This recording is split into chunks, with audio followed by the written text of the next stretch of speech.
Imagine being abandoned by your biological parents, growing up in a crime-ridden neighbourhood, and suffering third-degree burns, all in the first 10 years of your childhood. Well, this is not the plot of a well-rounded Hollywood character, but rather the story of Carlos Tevez's early life. Carlos Tevez, known for his styling looks, fantastic attacking ability, and, well, a pretty recognisable scar on the right side of his neck. Actually, do you know the story behind it? Well, let's find out. Born in Fuerte Apache, one of the toughest neighbourhoods in the Argentine capital of Buenos Aires, Carlos Tevez had a brutal start to life. In fact, even though we said Carlos Tevez, in the beginning he wasn't Tevez yet. He was originally called Carlos Alberto Martinez, inheriting the surname of his biological mother, Fabiana Martinez. However, even before Carlos turned 1, he was adopted by his maternal aunt and her husband, eventually inheriting the surname Tevez, and that's where the name came from. Yes, you can imagine how terrible it must be to know that your biological parents abandoned you when you were a baby, but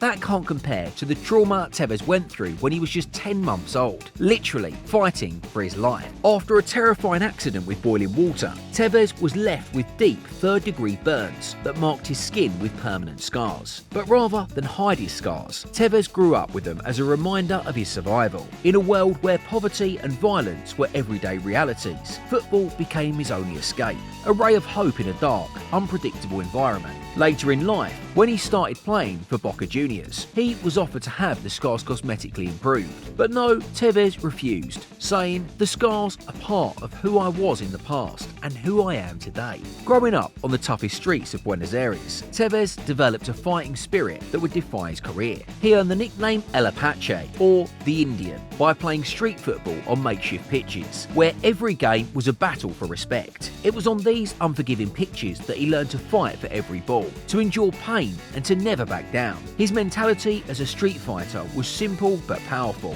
hard work, perseverance, and a relentless drive to win. Tevez's first team was called All Boys. The Buenos Aires-based club gave Carlitos his first taste of football between the ages of 8 and 13. However, it was clear that he deserved something bigger. His incredible talent and hunger for goals were too hard to ignore. So, just after his 13th birthday, Carlos Tevez joined Boca Juniors. He was far better than his peers and was undoubtedly Boca's biggest talent between 1997 and 2001. He made his debut for Boca as a 16-year-old at the start of 2001 and quickly broke into the first team. Proof of this is the fact that just 2 seasons later, when he was a first-choice striker, helping Boca win their third Copa Libertadores in 4 years. Interestingly, since that 2003 triumph, the club have only won the trophy once in 21 years. Another huge testament to his contribution and impact on the club. In 2005, in a move that surprised many, Tevez joined Brazilian giants Corinthians. At the age of 21,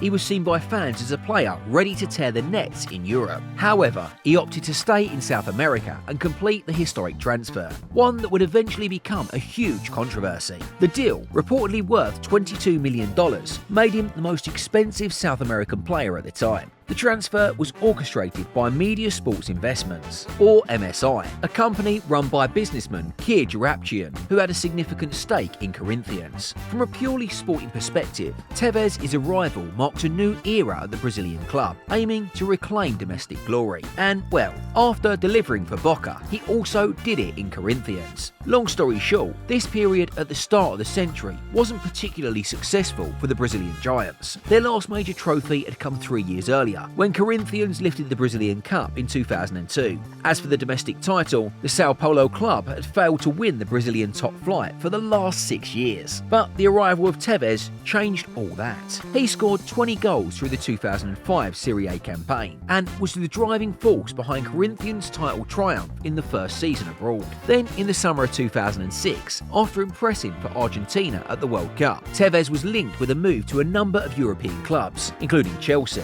But all of a sudden, Carlos, alongside his compatriot Javier Mascherano, were holding shirts together with Alan Pardew at Upton Park, signing for West Ham. That's right, the Argentine duo swapped Corinthians for West Ham in one of the most controversial Premier League transfers of the 21st century. And here's why. As mentioned above, since his days at Boca Juniors, a big proportion of Tevez's rights have been owned by Media Sports Investments, and in particular, the businessman behind the company, Iranian-born Keir Jarapchian, Calcium. And just as with his move to Corinthians, MSI played a key role in Tevez's move to West Ham. The problem was that MSI acted as a third-party owner, which is illegal in the Premier League.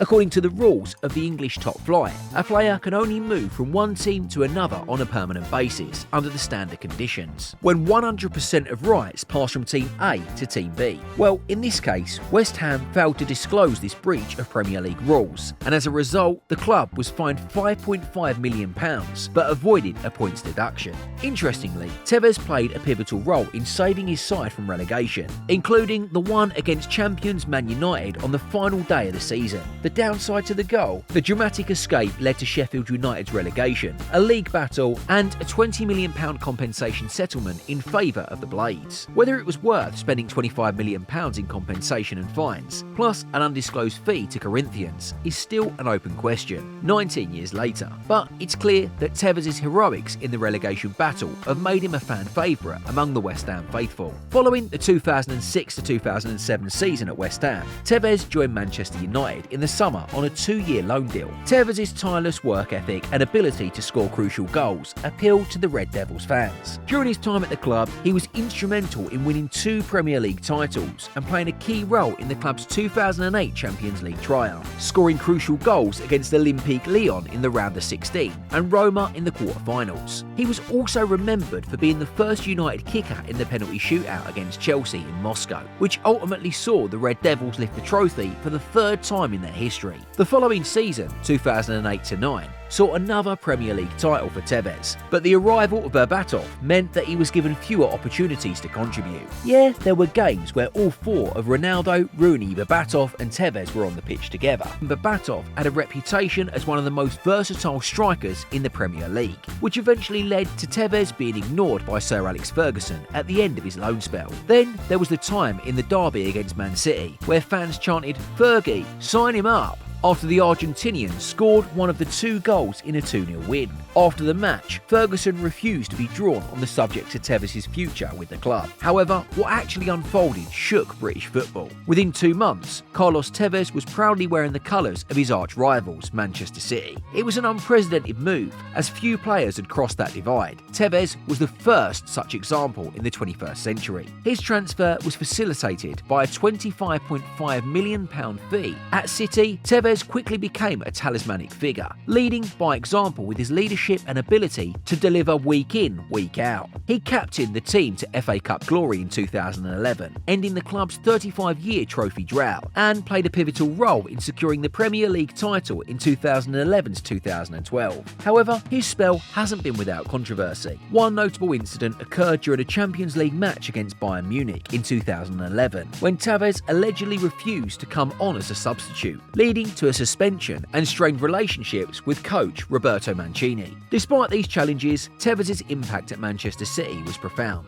marking a period of transformation and success for the club. Subsequently, in his final chapter on European soil, Tevez moved to the most decorated club in Italy, Juventus. Luckily or not, the Argentine arrived during one of the most successful periods in the club's history. The 2012-13 season was the second of 9 consecutive Serie A titles for the club, a decade of incredible success for the Bianconeri, and Tevez was one of the players who made the biggest impact. He joined the Italian Giants for a reported fee of around £12 million, being entrusted with the iconic number 10 shirt. In his 2 seasons at Juventus, he scored 50 goals in 96 appearances, leading the team to 2 Serie A titles and the Coppa Italia in his 2nd year in Turin. The 2014-15 season has been particularly successful for him in Juventus, with the club literally half an hour away from their first European treble. They've already won the Serie A and the Italian Cup, and were drawing 1-1 with Barcelona in the Champions League final, thanks to an Alvaro Morata equaliser. Ultimately, however, the Catalan Giants proved to be a formidable obstacle, and Tevez lost the chance to win the Champions League for a 2nd time with 2 different clubs. Nevertheless, his time in Turin was arguably the best of his career, career, and he proved that he could still be a frightening threat, even well into his 30s. After leaving Juventus in 2015, Carlos Tevez made a truly emotional return to La Bombonera, signing a one-season deal with Boca Juniors. He then made a high-profile move to Chinese club Shanghai Shenhua in December 2016, reportedly becoming the highest-paid player in the world at the time. He was heavily criticised for the decision, but justified it by saying he wanted to take care of his family. His stint in China was short-lived, however, and in January 2018 he rejoined Boca Juniors, where he contributed to their domestic success in the following 4 years. Tevez announced his retirement from professional football in June 2022 at the age of 38,